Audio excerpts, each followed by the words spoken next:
ভালো হয়েছে।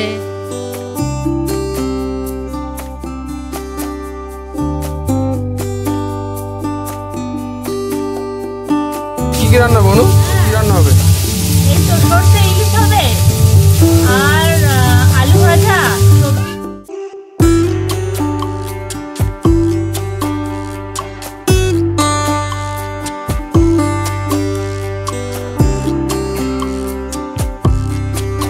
হ্যালো, আমি অনুপ্রিয়া। আশা করছি আপনারা সবাই সুস্থ আছেন, ভালো আছেন।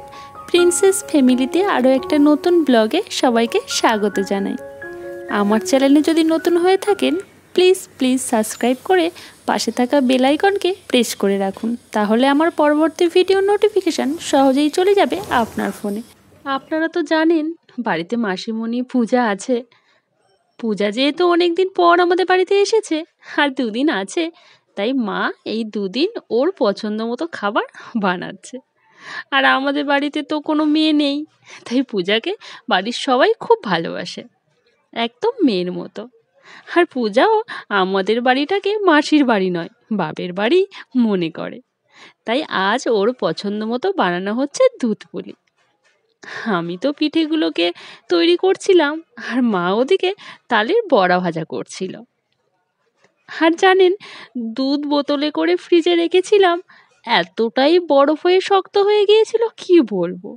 মা আর আমি সেই বোতলটাকে নিয়ে কত কিছু কাণ্ড করছিলাম সেই বরফটাকে গলাবার জন্য। একবার বালতিতে করে জল নিয়ে ডুবিয়ে রাখছি, একবার উষুম গরম জল করে সেই দুধের বোতলের মধ্যে ঢালছি। এইসব কাণ্ড করে তবে সেই দুধগুলোকে বরফ থেকে গলালাম। আচ্ছা, আপনারা দুধ ফ্রিজে রাখলে এরকম যদি বরফ হয়ে যায়, কিভাবে সেটা গলান অবশ্যই কিন্তু কমেন্ট বক্সে জানাবেন।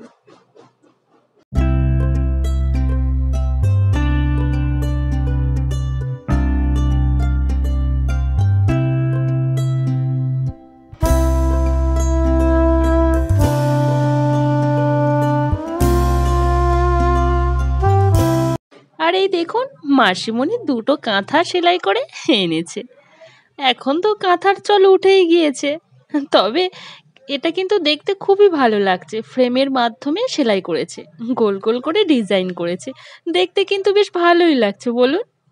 আমি আমার মা বড় মাকে দেখেছিলাম ওই ঘরের মেঝেতে ফেলে কাঁথাটাকে লম্বি করে সেলাই করতে। এটা দেখে আমার বেশ ভালোই লাগলো, তাই আপনাদের সাথে শেয়ার করলাম। গল্প করতে করতে আমাদের টিফিন খাওয়া হয়ে গিয়েছে। ওই যে টিফিনে ছিল ঘুগনি আর পিঠে। আর এখন হাজবেন্ড বাজার নিয়ে চলে এসেছে, তাই বাজারগুলোকে ঢেলে নিচ্ছিলাম।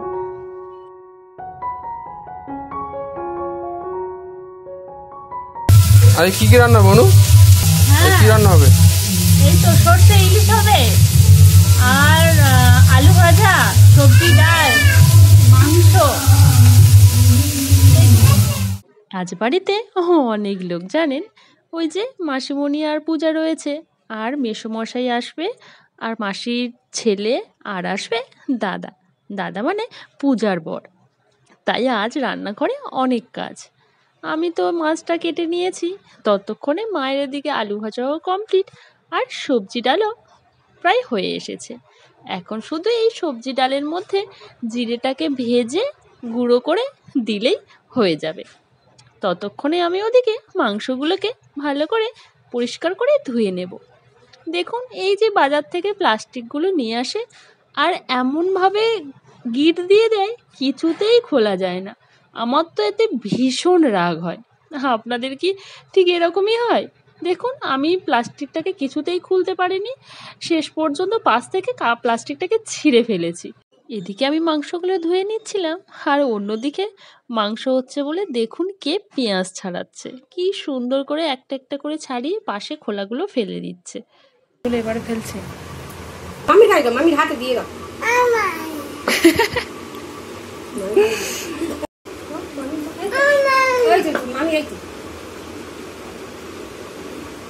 খুব ভালো হয়েছে, খুব ভালো হয়েছে। দেখি কি সুন্দর করে তুমি পেঁয়াজটা ছাড়িয়েছো। দেখুন সত্যি কি সুন্দর করে পেঁয়াজটার খোসাগুলো ছাড়িয়েছে, আর ও তো এটা ছাড়িয়ে খুব খুশি।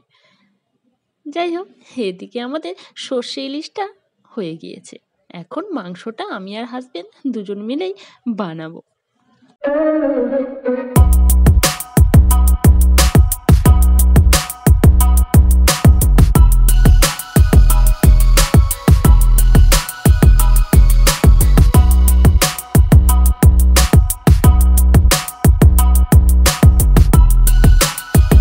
আমাদের দ্রুত চলমান আধুনিক জীবনে রান্নাবান্নার জন্য গ্যাসের ওভেন, মাইক্রো ওভেন ব্যবহার হয়। কিন্তু আমরা যতই আধুনিক জীবনযাপনে অভ্যস্ত হয়ে পড়ছি, ততই কিন্তু আমাদের রোগ ব্যাধি এবং নানান জটিল সমস্যার সৃষ্টি হচ্ছে।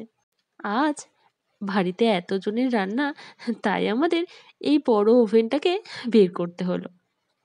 কেননা ছোট ওভেনে অনেকটাই সময় লাগছিল আর একটু অসুবিধেও হচ্ছিল। তবে যতই আমরা গ্যাসের উনুনে রান্না করি না কেন, মাটির উনুনে রান্না করার মজাই কিন্তু আলাদা। কাঠের জ্বালানি হলে আর মাটির উনুন দারুণ রান্না করা যায়, আর তার স্বাদও হয় অনেক ভালো। আমার তো ওই কাঠের জ্বালানি হলে মাটির উনুনে রান্না করতে খুব ভালোই লাগে। আমার বাপের বাড়িতে গ্যাসের সাথে সাথে মাটির উনুনও রয়েছে। হ্যাঁ প্রিয়া, কড়া নিয়ে আসছো কেন? মাংস একটা কড়াতে করা হচ্ছিল, সেই কড়াটা ছোট হয়েছে, ওই জন্য আবার এটা নিয়ে আসি। ও বেশি বলে? হ্যাঁ বেশি, মানে বড় করে নিয়েছিলাম, সেটাতেও হচ্ছে না, তার থেকে আরো বড় করা।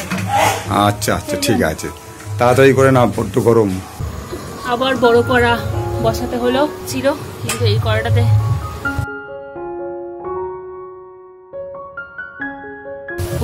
এখন ঠিকঠাক হলো গো।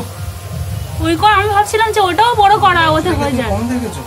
না, অনেক মাংস বুঝতে পেরেছি। মাংস আমি ভেবেছি এই কড়াটা হয়ে যাবে, এই কড়াটাও তো অনেক বড়। তেল বেরিয়েছে গো। রান্নাটা কে করছে? আমি তো নাকি? তো হবেই। সত্যি মানে খুব মানে খিদে পেয়ে যাচ্ছে, আজকে দারুণ ছিল।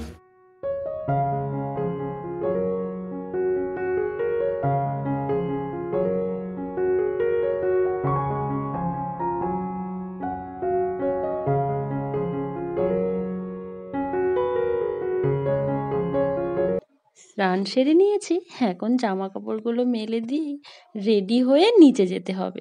অনেকটা বেলা হয়ে গিয়েছে, আর সবাইয়ের খাবার আগে দাদার জন্য খাবারটা তুলে রাখতে হবে। এদিকে মেসোমশাইরা সবাই চলে এসেছে, কিন্তু দাদা আসবে দুপুরে। কার জন্য তুলছো মা এগুলো? এইগুলো ওই দাদার জন্য। আজ বিকেলে ওরা সবাই চলে যাবে। শুনে তো আমার মনটা খুব খারাপ হয়ে গেল। বেশ হইচই, মজা, গল্প, ঋদ্ধিমানের আধো আধো স্বরে মামি ডাক, সব মিলিয়ে দুটো দিন খুব ভালোই কাটলো জানেন। দুপুরের খাওয়া দাওয়া তো কমপ্লিট হয়ে গিয়েছিল, এখন চলে এসেছি বিকেলে, ওরা চলে যাচ্ছে। আর এই যে দেখছেন মেসোমশাই ঋদ্ধিমানকে জামা পরিয়ে দিচ্ছিল, আর এই যে সাদা শাড়িতে দেখছেন ওটা হলো মাসিমণি। পাচ্ছে টাটা। ভালো যাচ্ছি মাম্মি, মাম্মি ডাকো মাম্মি।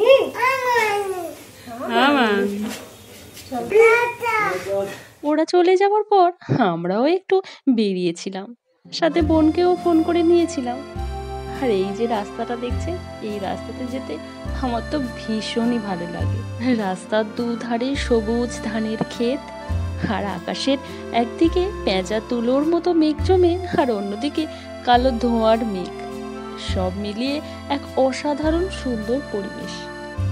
আমাদের আজ বেরোনোর মূল উদ্দেশ্য ছিল হাজবেন্ড আর বোন দুজন জুতো কিনবে, তাই 3-4টে দোকান ঘুরে ঘুরে হাজবেন্ডের জুতো তো পছন্দই হচ্ছিল না।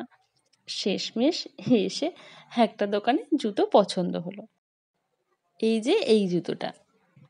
আমার ভিডিও যদি আপনাদের ভালো লাগে তাহলে একটা লাইক করে দেবেন, বন্ধুদের কাছে শেয়ার করবেন, আর কমেন্ট করে আপনাদের সুন্দর সুন্দর মতামত লিখে জানাবেন। তাহলে আমি আরও বেশি উৎসাহিত হব ভিডিও বানানোর। আজ তাহলে এই পর্যন্ত, দেখা হচ্ছে খুব তাড়াতাড়ি পরবর্তী একটি ভিডিওতে। আপনারা সবাই সুস্থ থাকবেন, ভালো থাকবেন।